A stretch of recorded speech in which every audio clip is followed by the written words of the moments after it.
bicara ketimpangan pendidikan memang sangat terlihat ketika kita mencoba membandingkan Indonesia Barat, Tengah, dan Timur ya. Krisisnya infrastruktur pendidikan seperti yang terlihat.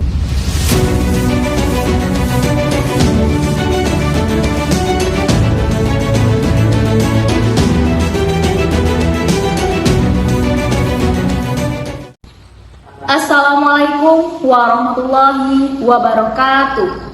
Selamat siang, salam sejahtera untuk kita semua. Perkenalkan, saya Dea Naura Anatasha Azahra yang akan bertugas sebagai moderator untuk memandu jalannya diskusi pada hari ini. Pada kesempatan kali ini, kita akan membahas mengenai kesenjangan pendidikan di Indonesia. Tentunya saya di sini tidak sendiri. Kita sudah kedatangan beberapa panelis, yakni mahasiswa-mahasiswi Universitas Merangin. Baiklah, di sebelah kanan saya ada Kakak Andini Nurlita. Selamat datang, selamat bergabung. Di sebelah kanannya lagi ada Kakak Apriandi. Di sebelah kiri saya ada Citra Losa Ismail. Dan di sebelahnya lagi ada Andrea Stefan. Dan yang terakhir ada Bayu Pratama Putra. Selamat siang dan selamat bergabung. Mengenai kesenjangan pendidikan di Indonesia, pendidikan merupakan faktor utama atau faktor terpenting dalam kemajuan suatu negara, di mana generasi muda penerus bangsa berhak mendapatkan pendidikan yang setara untuk mencapai kualitas diri dan kualitas hidup yang lebih baik. Tetapi, kualitas pendidikan juga menjadi masalah serius. Baiklah, menurut tanggapan Kakak Andini, bagaimana kesenjangan pendidikan di Indonesia itu, Kak? Apa saja sih? Baik, menurut saya kesenjangan pendidikan di Indonesia ini adalah tantangan dalam mencapai Indonesia Emas 2045 ya. Nah, di kesenjangan pendidikan di Indonesia ini ada beberapa aspek. Yang pertama itu adalah fasilitas, SDM, dan pengelolaan. Ya, seperti itu. Terkait dengan aspek-aspek dalam kesenjangan pendidikan di Indonesia, apa saja sih, Kak, contohnya? Baik, kalau dari contoh fasilitas nih, yang pertama itu adalah aspek fasilitas. Fasilitas di sekolah ini sangat-sangat jelas ya perbedaan antara sekolah di pedesaan dan sekolah di perkotaan. Seperti di desa masih banyak sekolah yang tidak ada ruangan perpustakaan khusus.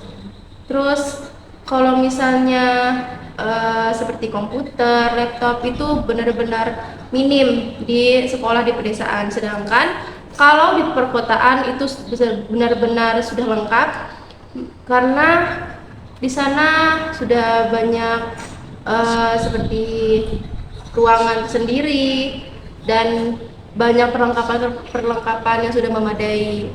Itu adalah sangat jelas ya antara fasilitas di pedesaan dan di perkotaan. Selanjutnya, mengenai kesenjangan pendidikan di Indonesia, apakah berdampak negatif pada peserta didik? Bagaimana tanggapan Kakak Citra terkait dengan hal tersebut?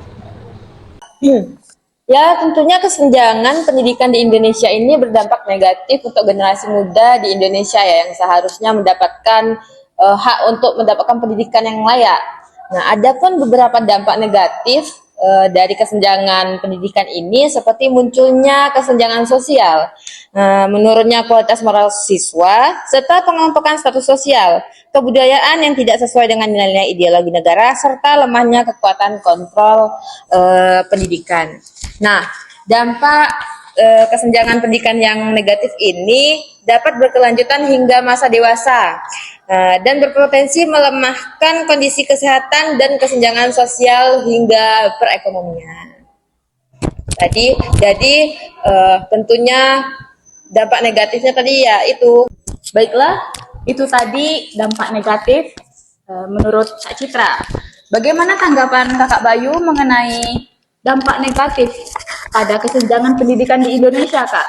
Harusnya kan peserta didik mendapatkan pendidikan yang setara. Bagaimana kalau tidak setara? Apakah berdampak negatif pada peserta didik?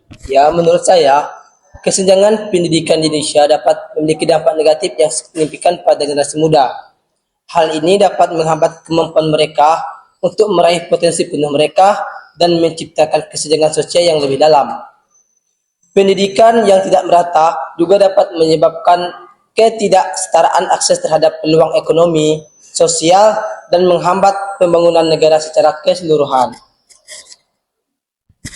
Oh, itu tadi tanggapan dari Kakak Bayu. Berarti dampak negatif itu dapat menghambat mereka atau peserta didik menemukan atau mengembangkan potensi yang mereka punya. Baiklah, kita lanjut.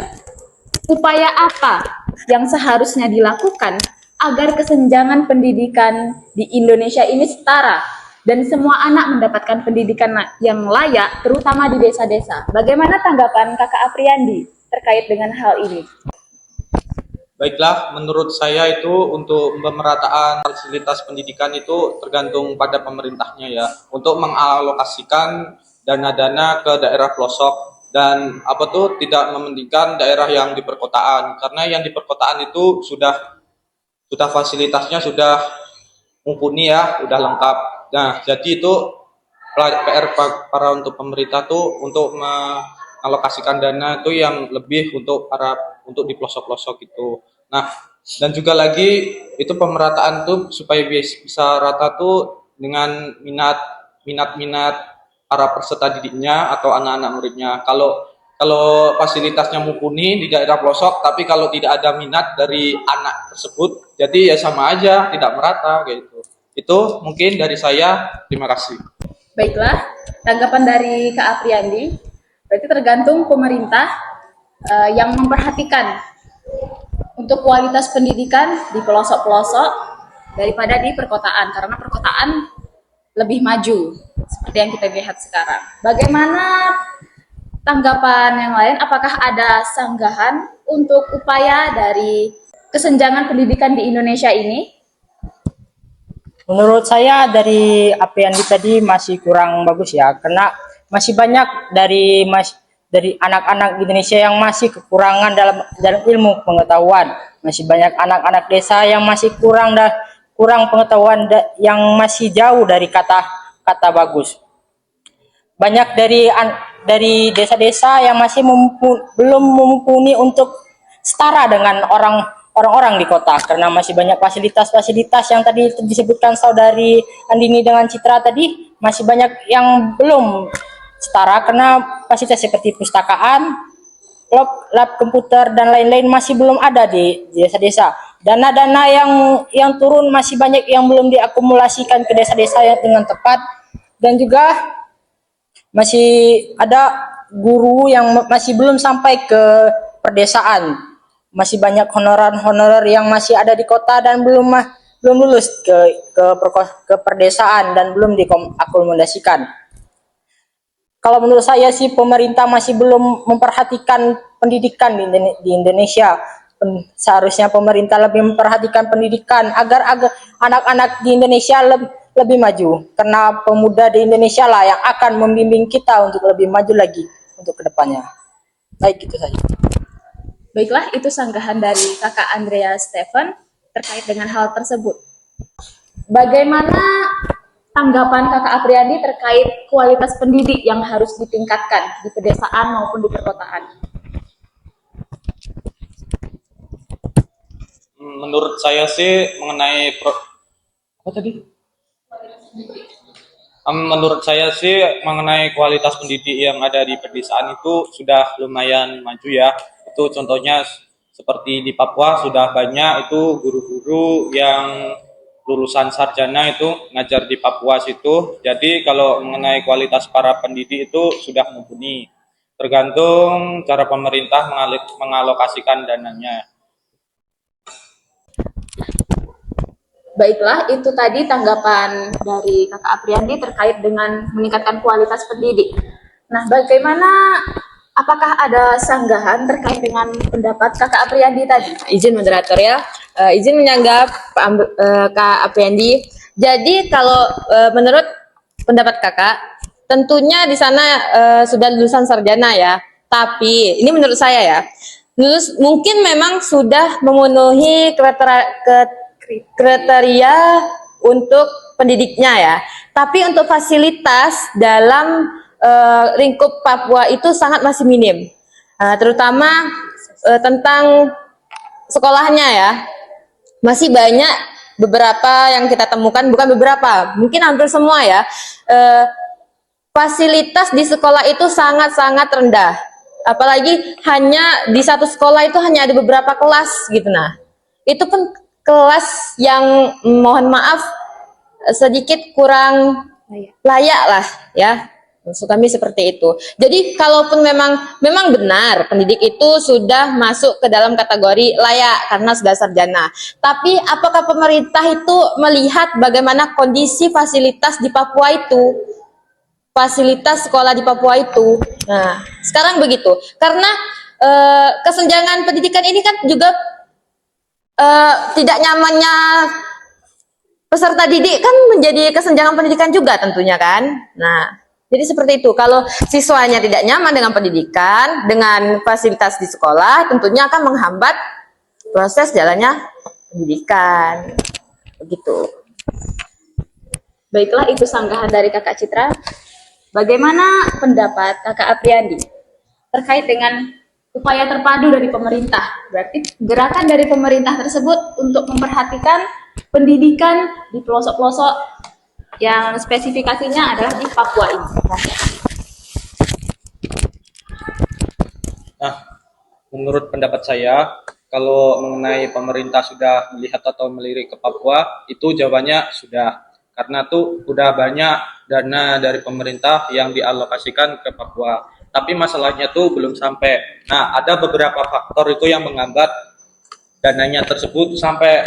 Nah, yang pertama tuh dari aspek geografinya Papua tuh masih hutan di pegunungan. Jadi itu untuk sampai ke situ tuh kayak material, kayak fasilitas gitu untuk sekolah itu jadi terhambat. Apalagi di Papua itu masih ada konflik yang memanaskan. Contohnya kayak organisasi kriminal atau KPB itu. Terus, nah itu para anggota kriminal KKB itu sering sekali menghancurkan fasilitas-fasilitas pendidikan. Itu juga mempengaruhi faktor dari kemajuan dari Papua untuk memajukan sektor pendidikan. Baiklah, itu tadi pendapat dari Kakak Apriandi terkait dengan upaya kesenjangan pendidikan di Indonesia. Sekian diskusi panel mengenai kesenjangan pendidikan di Indonesia. Berarti untuk mengatasi ketimpangan pendidikan atau ketidaksetaraan pendidikan di Indonesia, diperlukan upaya terpadu dari pemerintah, masyarakat, dan berbagai pemangku lainnya. Sekian, kami pamit undur diri. Wassalamualaikum warahmatullahi wabarakatuh.